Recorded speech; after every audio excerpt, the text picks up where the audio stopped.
ప్రియమైన సహోదరి సహోదరులకు ప్రభు నామమున మీకందరికీ శుభవందనాలు తెలియజేస్తున్నాను. ప్రియులారా, ఈ సమయంలో మనము దేవుని పరిశుద్ధ గ్రంథమైనటువంటి లూకా సువార్త 19వ అధ్యాయము 3వ వచనంలో ఈ విధంగా ఉంది. యేసు ఎవరో చూడగోరెను గాని పొట్టివాడైనందున జనులు గుంపు కూడి ఉండుట వలన చూడలేకపోయాను. సుంకపు గుత్తదారుడైనటువంటి జక్కయ్య యేసుని చూడాలి అనే ఒక ఆశ ఆయనలో వచ్చింది. అయితే ఇంతవరకు కూడా యేసుని చూడాలని అనుకున్నాడు, కానీ ఇంతవరకు అతను ఏమి చూస్తున్నాడు అనే విషయాన్ని కనుక మనం పరిశీలన చేసినట్లయితే, అతడు పన్నులు వసూలు చేసే వృత్తి కలిగిన వాడు గనుక ఆయన పన్నులు ఏ విధంగా వసూలు చేయాలి, వాళ్ళు ఒకవేళ పన్నులు చెల్లించకపోతే ఏ విధంగా దౌర్జన్యం చేయాలి, ఏ విధంగా వాళ్ళని అన్యాయంగా దౌర్జన్యంగా డబ్బు వసూలు చేసి ధనాన్ని సమకూర్చాలి అనేటటువంటి విషయాల్ని ఎప్పుడు చూస్తూ ఉండేవాడు. కానీ ఆయన ఆ విధంగా చూస్తున్నటువంటి సమయంలో అనుకోని గడియలో ఆయనకు ఒక కోరిక అనేది కలిగింది. ఏంటి ఆ కోరిక? యేసుని చూస్తే బాగుండును, ఆయన ఎన్నో కార్యాలు చేస్తున్నాడు, ఎన్నో ఆశ్చర్యకార్యాలు అద్భుత కార్యాలు చేస్తున్నాడు అని వింటున్నానే కానీ ఎందుకో నేను ఆయన్ని చూడాలి అనేటటువంటి కోరిక ఆ సుంకపు గుత్తదాడైనటువంటి జక్కయ్యకి కలిగింది. ప్రియులారా, ఆయనకి ఆలోచన కలిగిన వెంటనే ఆయన అనుకున్నాడు, యేసు ఏ దారి గుండా వస్తాడో ఆ దారి దగ్గరికి నేను వెళ్ళాలి, నేను ఆయన్ని చూడాలి అనేటటువంటి ఆకాంక్షతో ఆయన తన వృత్తిని విడిచిపెట్టాడు, తన బాధ్యతను విడిచిపెట్టాడు, తన యొక్క ఇంటిని విడిచిపెట్టాడు, తన కుటుంబాన్ని విడిచిపెట్టాడు. గవిని దాటి అతడు యేసు వచ్చే దారికి ఆయన వచ్చాడు. వచ్చి ఆ దారిలో చూస్తున్నాడు, యేసు దారి గుండా వస్తాడు కనుక నేను తప్పకుండా యేసుని చూడాలి అనేటటువంటి దృఢమైనటువంటి కోరికతో ఆయన ఆ దారిలో ఉన్నాడు. అయితే అంతవరకు ఆయన ఆ ఆశగా అక్కడ వస్తున్న సమయంలో తను శరీరాన్ని చూసుకుంటే అతను పొట్టివాడై ఉన్నాడు. అతని శరీరము సహకరించట్లేదు కనుక అతనికి చుట్టూ ఉన్నటువంటి గుంపు కూడా కూడి ఉన్న కారణాన్ని బట్టి అతని ఆశ నెరవేరే విధానం ఎక్కడా కనపడటం లేదు. అయినప్పటికీ కూడా నేను ఏ విధంగా యేసుని చూడాలనే ఆశతో మాత్రమే ఆ స్థలంలో నిలబడి ఉన్నాడు. ప్రియులారా, గమనించాలి, యేసుని చూడాలనే కోరిక మాత్రం ఉంది కానీ శరీరం సహకరించట్లేదు. జనసమూహపు గుంపు ఆయనకు ఆటంకంగా కనిపిస్తుంది. మనం లోతుగా కనుక దీన్ని అవగాహన చేసుకున్నట్లయితే ఏంటి శరీరం, ఏంటి గుంపు అని గనక మనం పరిశీలన చేసినట్లయితే శరీరమును గూర్చి ఒక మాట మనం చూస్తున్నాం. రోమాపత్రిక 8వ అధ్యాయము 13వ వచనంలో ఈ విధంగా ఉంది. మీరు శరీరానుసారంగా ప్రవర్తించిన ఎడల చావవలసిన వారై ఉందురు గాని ఆత్మచేత శరీర క్రియలను చంపిన ఎడల జీవించెదరు. దేవుని ఆత్మచేత ఎందరూ నడిపించబడుదురు వారందరూ దేవుని కుమారులై ఉందురు. ప్రియులారా, మనం గమనించాలి, మీరు శరీరానుసారంగా ప్రవర్తించిన ఎడల చావు అనేది తథ్యం. అంతేకాదు ఇంకొక మాట ఏమంటే ఆత్మచేత శరీర క్రియలను చంపాలి. ఆత్మచేత శరీర క్రియలను చంపినట్లయితే ఇక్కడ ఏమంటున్నాడంటే ఆత్మచేత ఎందరూ నడిపించబడుదురో వారందరూ దేవుని కుమారులై ఉందరు. దేవుని కుమారులై ఉండాలి అంటే ఈ యొక్క ఉదయ కాలంలో దేవుని కుమార్తెగాను ఉండాలంటే ఆత్మచేత శరీర క్రియలను చంపాలి. గమనించాలి, శరీరము ఆత్మ ఎప్పుడు కూడా వ్యతిరేకంగానే ఉంటాయి. ఎందుచేతనంటే శరీర క్రియలు నెరవేర్చుకునేవాడు ఆత్మ సంబంధిగా జీవించలేడు కనుక ఆత్మకి శరీరానికి ఎప్పుడు కూడా విరోధంగానే ఉంటుంది. నిజంగా ఈ దినాల్లో అకృత్యాలు జరుగుతున్నాయంటే, చెడు అలవాట్లకు అలవాటు అవుతున్నారంటే శరీరాన్ని సంతోషపెట్టాలని, శరీరాన్ని ఏ విధంగానైనా సరే శరీర క్రియలు చేత శరీరాన్ని సంతోషపెట్టాలని మానవుడు తపన పడతా ఉంటాడు. ఆ కారణాన్ని బట్టి ఎన్ని అకృత్యాలు చేయడానికైనా వెనకాడడు. గమనించాలి. అందుకని ఇక్కడ అంటాడు, ఆత్మ గలతీ పత్రిక 5వ అధ్యాయం 17వ వచనం అంటాడు, ఆత్మ శరీరమునకును శరీరము ఆత్మకును విరోధముగా అపేక్షించుచున్నది. ఆత్మకి శరీరానికి ఎప్పుడు కూడా శక్తి అనేది ఉండదు. ఆత్మ కార్యాలు వేరు, శరీర కార్యాలు వేరు. ఈ రెండు ఎప్పుడు విరోధంగానే ఉంటాయి. ఆత్మ ఎప్పుడు చెప్తుంది, నువ్వు సక్రంగా నడుచుకో, బాగా ఉండు అని చెప్తుంది. కానీ శరీరం ఏం చేస్తుందో తెలుసా, దాని క్రియలు నెరవేర్చుకోవడానికి పనిచేస్తూ ఉంటుంది. నిజంగా కూడా శరీరానుసారంగా నడిచేవాడికి గర్వం, అహంకారం, నేననేటటువంటి అహం ఉంటుంది కనుకనే ఎన్ని పాప పనులు చేయడానికైనా సరే వెనుకాడ్డు. అంతేకాకుండా రోమాపత్రిక 5వ అధ్యాయం నుండి 7వ వచనం వరకు మనం చదివినట్లయితే, శరీరానుసారులు శరీర విషయముల మీద మనసునుంచుదురు, ఆత్మానుసారులు ఆత్మల మీద మనసునుంచుదురు. శరీరానుసారమైన మనసు మరణం, ఆత్మానుసారమైన మనసు జీవమును సమాధానమునై ఉన్నది. ఎలయనగా శరీరానుసారమైన మనసు దేవునికి విరోధమైనది. గమనించాలి, శరీరానుసారమైన మనసు దేవునికి ఎప్పుడు కూడా విరోధమే. ఆత్మానుసారమైన మనసు దేవునికి ఇష్టమైనది. ఇక్కడ ఏం చెప్తున్నాడంటే, శరీరానుసారమైన మనసుని మనము చంపాలి అంటే ఆత్మానుసారమైన మనసు చేత దాన్ని జయించడానికి మనం ప్రయత్నం చేయాలి. శరీరం ఒకవేళ అక్రమంగా అన్యాయంగా ప్రవర్తిద్దామన్నది ప్రేరేపించిన లోపల ఉన్నటువంటి ఆత్మను మనం బలపరిచి ఆ ఆత్మ ద్వారా మనం ఏం చేయాలంటే శరీరాన్ని జయిస్తూ ఉండాలి. దేవుడు అన్నాడు, మంచి చెడ్డలు తెలియజేసి ఆత్మ నీలో ఉంచాను. ఆత్మ నీ మీద నేరారోపణ చేయకుండా చూసుకోండి అని కూడా లేఖన భాగాల్లో మనం చూస్తాం. కనుక ఆత్మను ఎప్పుడూ కూడా మనం ప్రోత్సహించుకుంటూ ఉండగలిగితే మనిషి ప్రవర్తనలో సత్ప్రవర్తన, మంచి బుద్ధి, మంచి నడవడి రావడానికి అవకాశం ఉంటుంది. ఎప్పుడు కూడా శరీరాశలను ఎప్పుడు ఏం చేయాలంటే ఆత్మచేత వాటిని నశింపచేయడానికి మనము ప్రయత్నం చేస్తూ ఉండాలి. అందుకనే ఈ శరీరానుసారమైన మనసు దేవునికి విరోధం కనుక దేవునికి విరోధమైన పద్ధతిలో మనం నడిచినట్లయితే మన జీవితానికి ఒక గమ్యం అనేది లేదు, ఒక విమోచన అనేది లేదు. ఆ కారణాన్ని బట్టి మనం ఏం చేయాలో తెలిసి ఎప్పుడు కూడా ఆత్మానుసారంగా మనం నడుచుకోవాలి. దేవుడు అన్నాడు, ఏమన్నాడు, ఆత్మ యెహోవా పెట్టిన దీపం. ఆ దీపం వెలిగించబడాలంటే, శరీర క్రియలు దాన్ని కప్పివేయకుండా ఉండాలి అంటే మనము ఆత్మలో జీవించి ఆత్మానుసారంగా నడుచుకునే ప్రవర్తన మనకి కావాలి. ప్రియులారా, మనం ఒక్కసారి గమనిద్దాం. మనదే కదా శరీరం అనుకుంటాం, మనం ఏదో చేస్తున్నాం అనుకుంటాం. కానీ మనం ఎప్పుడు కూడా స్వపరీక్ష చేసుకోవాలి. మనం ఆత్మానుసారంగా నడుస్తున్నామా, శరీరానుసారంగా నడుస్తున్నామా అన్నది మనం పరీక్ష చేయగలిగితే ప్రతి మానవుడు కూడా సత్ప్రవర్తన యందు ఆసక్తి కలిగి ఉండడానికి అవకాశం ఉంటుంది. కనుక మనము ఎప్పుడు కూడా శరీరానుసారంగా నడవడానికి మనము ప్రయత్నం చేయకూడదు. అందుకని అంటాడు, గలతీ పత్రిక 5వ అధ్యాయము 19వ వచనంలో ఈ విధంగా ఉంది, శరీర క్రియలు స్పష్టమై ఉన్నవి, అవేవనగా జారత్వము, అపవిత్రత. ఇంకా కింద చూస్తే అనేకమైన పాపకృత్యాలు ఉన్నాయి. శరీర క్రియలు స్పష్టంగా చెప్తున్నాడు మనకి, స్పష్టమైనటువంటి. ఎందుకంటే మనం ఏ విధంగా తప్పిపోతామని, జారత్వము, అపవిత్రత. అపవిత్రత అనేది మనకు తెలుసు. కనుక ఈ విషయాల్లో మనం జాగ్రత్తగా ఉండాలన్నదే దేవుని ఉద్దేశం. ప్రియులారా, గమనించాలి, మన శరీర క్రియలు జయించాలంటే మనం ఇచ్చే కానుకల వల్ల కాదు, మనం ఏవో పుణ్యకార్యాలు చేయడం వల్ల కాదు. ఈ శరీర క్రియలు జయించడం కోసం మన దేవాతి దేవుడైనటువంటి ప్రభు, మన తండ్రి, మన అధికారి, మన సృష్టికర్త, ఆయన ఒక దృఢమైన సంకల్పం ఒకటి చేశాడు. నిజంగా కూడా ఈ లోకంలో ఎవరూ చేయలేనటువంటి, ఏ దేవుడు చేయలేనటువంటి ఒక బృహత్తరమైన సంకల్పం ఆయన సంకల్పించాడు. ఏంటది అని చూసినట్లయితే ఇక్కడ రోమాపత్రిక 8వ అధ్యాయము 4వ వచనంలో ఒక మాట ఉంది. ఏంటో తెలుసా? పాప పరిహారము నిమిత్తము దేవుడు తన సొంత కుమారుని పాప శరీరాకారముతో పంపి ఆయన శరీరమందు పాపమునకు శిక్ష విధించాడు. ఈ యొక్క కార్యక్రమం చూస్తున్నటువంటి నా ప్రియమైన సహోదరుడా, సహోదరి, పాపమునకు శిక్ష నీవు లోకంలో పుణ్యకార్యాలు చేస్తే రాదు, ఏవేవో పనులు చేస్తే రాదు. దేవుని సంకల్పము చూడండి. ఆయన తన కుమారుణ్ణి పరిశుద్ధాత్మ ప్రభావము చేత ఈ లోకానికి పంపించాడు. అంతేకాదు, తన కుమారుడు మీద ఉన్న ప్రేమను త్యాగం చేశాడు, నీ కొరకు, నా కొరకు.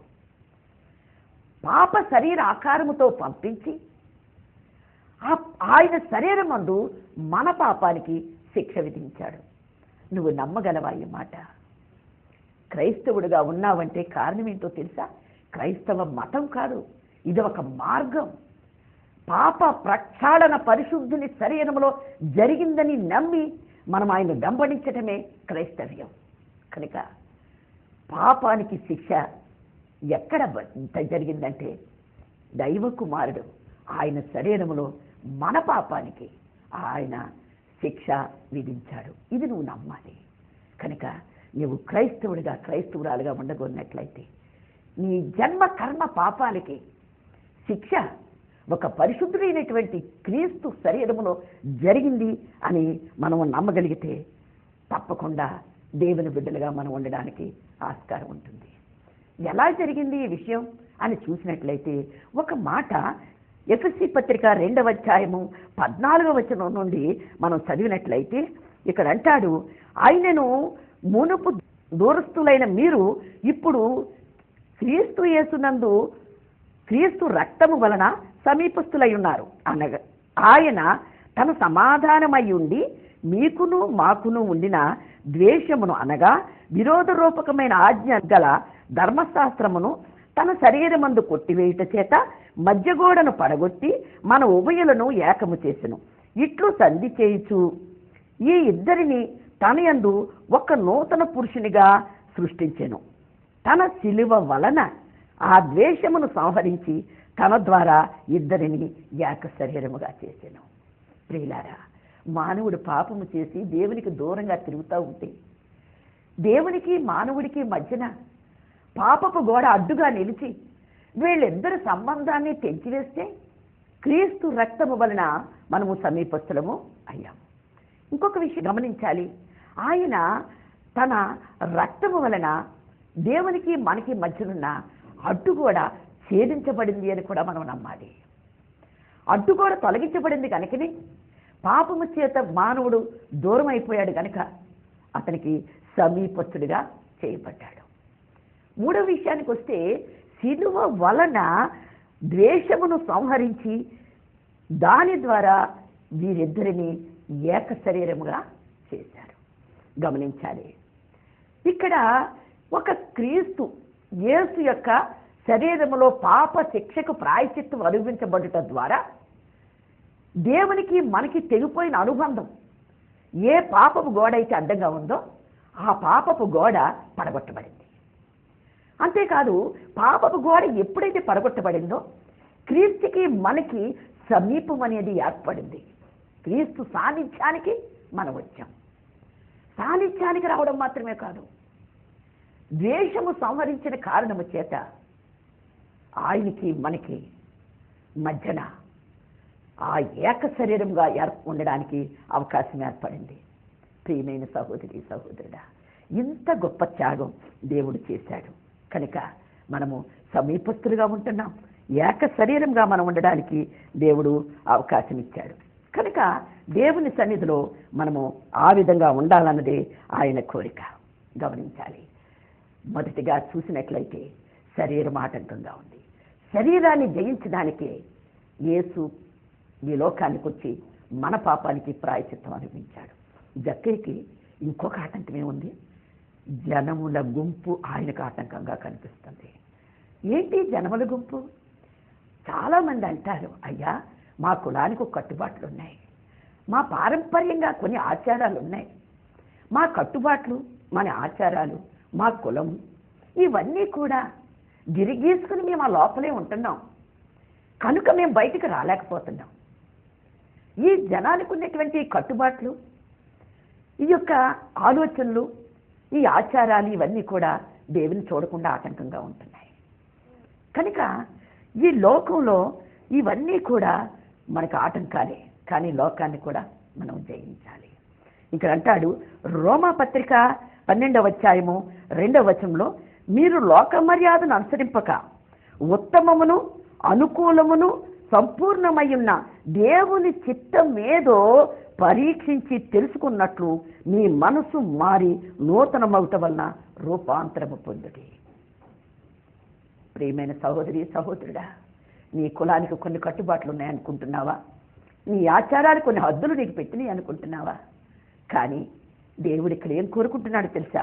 ప్రేమ కలిగినటువంటి దేవుడు, నిన్ను ప్రేమిస్తున్నటువంటి దేవుడు లోక మర్యాదను అనుసరించొద్దు అంటున్నాడు. లోక మర్యాదలు నిన్ను పరలోకానికి చేర్చలేవు. లోక మర్యాదలు నీకు నిత్యత్వాన్ని ఇవ్వలేవు. లోక మర్యాదలు దేవుని సాన్నిహిత్యాన్ని నిన్ను పెంచలేవు. కానీ నీకు ఒక మనసు ఉంది, నీకు ఒక వ్యక్తిత్వం ఉంది. నువ్వు స్వేచ్ఛగా ఇక్కడ చేయాల్సింది ఏంటి తెలుసా?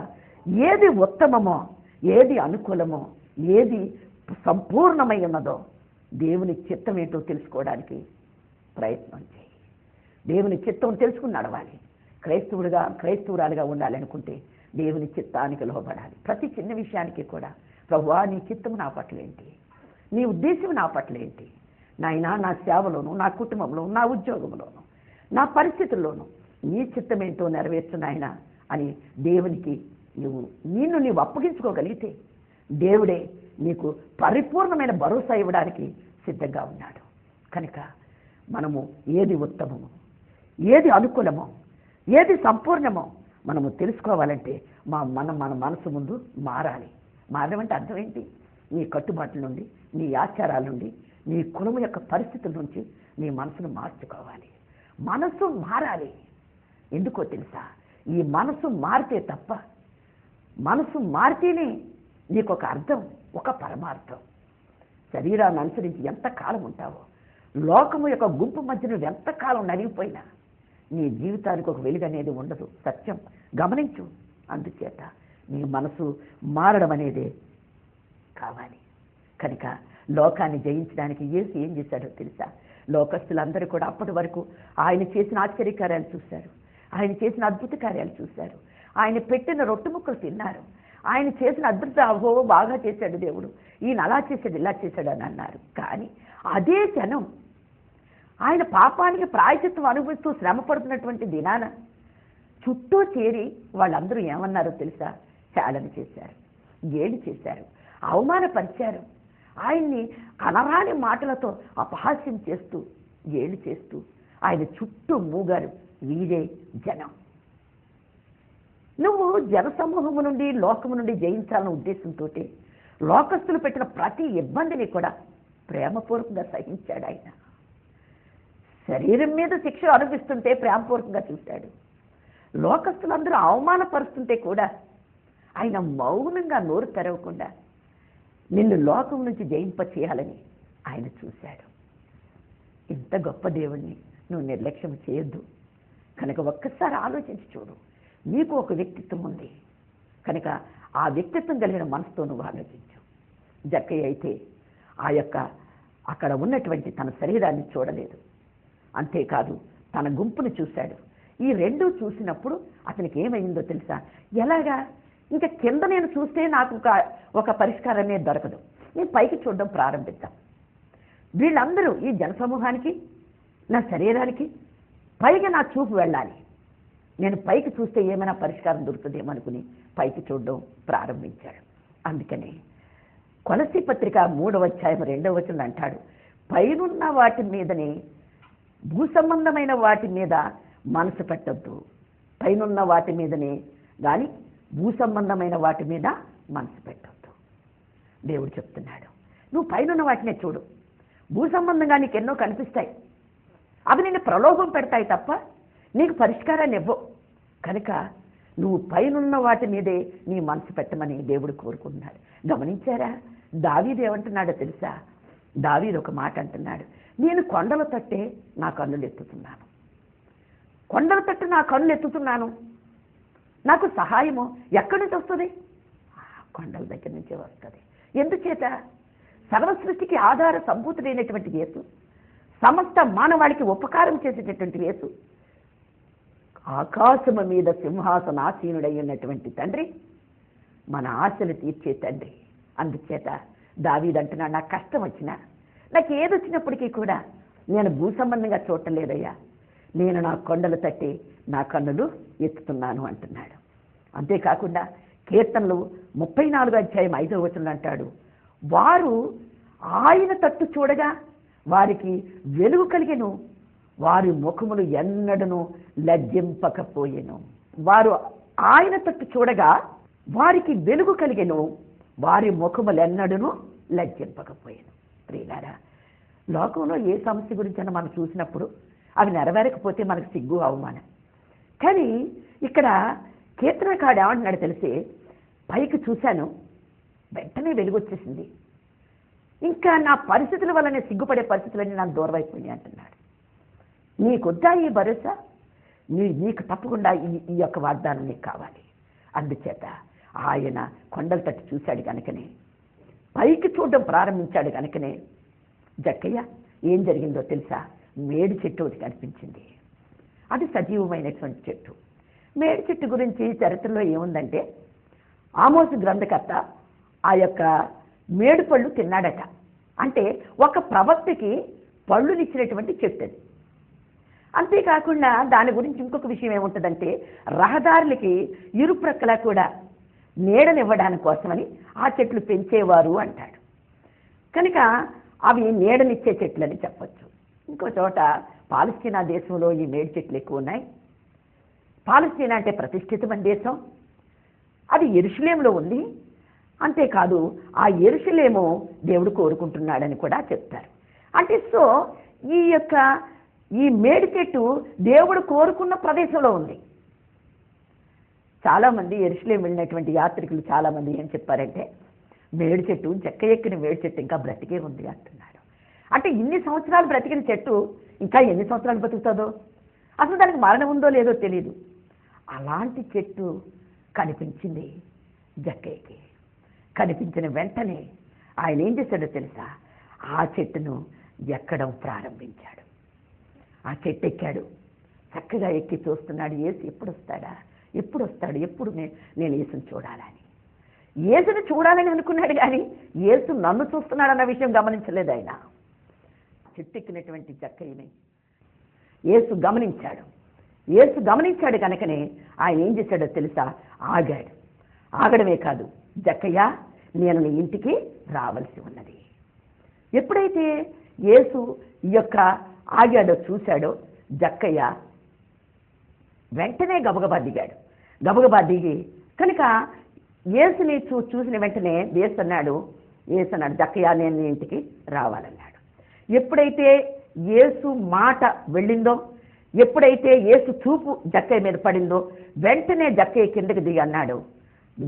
దిగిన వెంటనే జక్కయ్య అంటాడు, ఇంకా అయ్యా నేను ఎవరికైనా నా ఆస్తిలో సగ భాగం పేదలకు ఇచ్చేస్తాను, రెండవదిగా వచ్చి మిగిలినంతా కూడా ఎవరి దగ్గర అయితే నేను అన్యాయంగా తీసుకున్నానో దాన్ని 4 రెట్లు ఇచ్చేస్తాను అన్నాడు.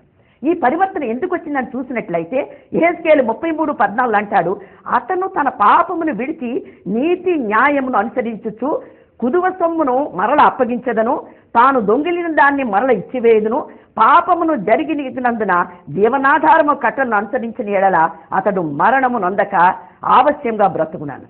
ప్రియులారా, మనం గమనించాలి, జక్కయ్య ఇంటికి యేసు వచ్చాడు. గమనించాలి. ఆఖరిగా ఒక మాట చెప్తున్నాను. జక్కయ్య పేరుకు అర్థం ఏంటో తెలుసా? నిర్మలుడు, పవిత్రుడు అని అర్థం. నిర్మలుడు, పవిత్రుడైనటువంటి జక్కయ్య వృత్తిరీత్యా అన్యాయస్తుడిగా మార్చబడ్డాడు గనుక ఎప్పుడైతే యేసును చూడాలనే కోరిక ఆయనలో వచ్చిందో, యేసుని ఆ యొక్క చూశాడో, యేసు స్వరం విన్నాడో, యేసు చూపు చూశాడో, యేసులో ఉన్న యేసు మాట యొక్క ప్రభావపు శక్తి ఆయన యొక్క అపవిత్రతను తీసివేసి తిరిగి మరలా జక్కయ్యని నిర్మలుడుగా, పవిత్రుడిగా చేసింది. అందుచేతనే ఆయన ఇంటికి రక్షణ వచ్చింది. నీ ఇంటికి కూడా రక్షణ రావాలి. నువ్వు కూడా రక్షణ పొందుకోవాలి. రక్షణ పొందుకుంటే యేసు నీ ఇంట ఉంటే, యేసు ఏ ఇంట ఉంటాడో ఆ ఇంటకు ఆశీర్వాదం. ఓబేదేదేము ఇంటిలో దేవుని మనసు ఉంది కనుక ఆ ఇల్లు ఆశీర్వాదం పొందింది. సునేమీరాలింటికి ఆ శిష్యుడు వచ్చాడు కనుక తన కుమారుడు బ్రతికాడు. మూడవదిగా చూసినట్లయితే పేతురు రక్త జ్వరంతో పడి ఉంది కనుక ఆమె స్వస్థత పొందింది. యేసు కనుక నీ ఇంటికి వస్తే నీ యొక్క దరిద్రం అంతా కూడా వెలుపలికి వెళ్ళిపోతుంది. యేసు నీ ఇంటికి వస్తే నిర్జీవ క్రియలన్నీ వెళ్ళిపోతాయి. యేసు నీ ఇంటికి వస్తే నీలో ఉన్న రోగం అంతా కూడా బయటికి పోతుంది. కనుక ఈ విషయాలు గమనించి దేవుని సన్నిధిలో నీవు యేసుని చూడాలనే కోరిక నీకు కావాలి. నా ప్రియమైన సహోదరి సహోదరుడా, ఈ కార్యక్రమం నీ హృదయాన్ని స్పందించినట్లయితే మాకు ఒక్కసారి తెలియజేయాలని ప్రభు పేట మనవి చేస్తున్నాను.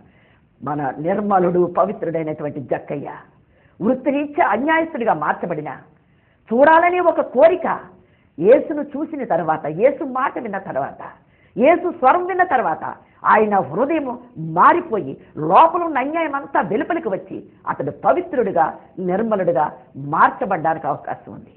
అంతేకాదు, యేసు ఉన్న చోట ఆశీర్వాదం ఉంది, యేసు ఉన్న చోట జీవం ఉంది, యేసు ఉన్న చోట స్వస్థత అనేది ఉంది. నీకు స్వస్థత కావాలా, ఐశ్వర్యం కావాలా, జీవం కావాలా? యేసు దగ్గరికి రా. ఇప్పుడే యేసు నేను చూడాలనే కోరిక నీ హృదయంలోకి రాని. అప్పుడు నీవు తప్పకుండా ఆశీర్వదించబడతావు. దేవుడి ఈ వాక్య భాగమును మీ వినికిడిలో ఆశీర్వదించి దీవించునుగాక. ఆమేన్.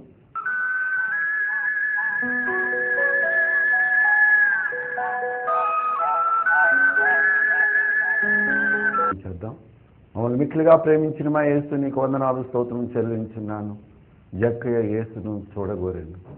ప్రియులారా, నువ్వు నేను కూడా యేసుని చూసినట్లయితే మనం బ్రతకడానికి వీలు పడుతుంది. దానిని బట్టి దేవుడు నీకు నాకు కృపదయ చేయలాగిన, కార్యము చేయలాగిన, దేవుడు నిన్ను నన్ను దీవించలాగిన, ప్రజలందరినీ రాజుల్ని అందరినీ దీవించలాగిన, ముఖ్యంగా ప్రియులారా ఈ యొక్క సమయంలో ఈ యొక్క దైవ కృప ఛానల్ని దేవుడు కూడా దీవించలాగిన ప్రార్థన ముగించబోతున్నాను. మరి ఒకసారి మిమ్మల్ని అందరినీ దేవుడు అత్యధికంగా దీవించలాగిన కార్యం చేయమని నజరేయుడైన యేసు నామములో అడిగి ప్రార్థన చేస్తున్నాను తండ్రి. ఆమేన్.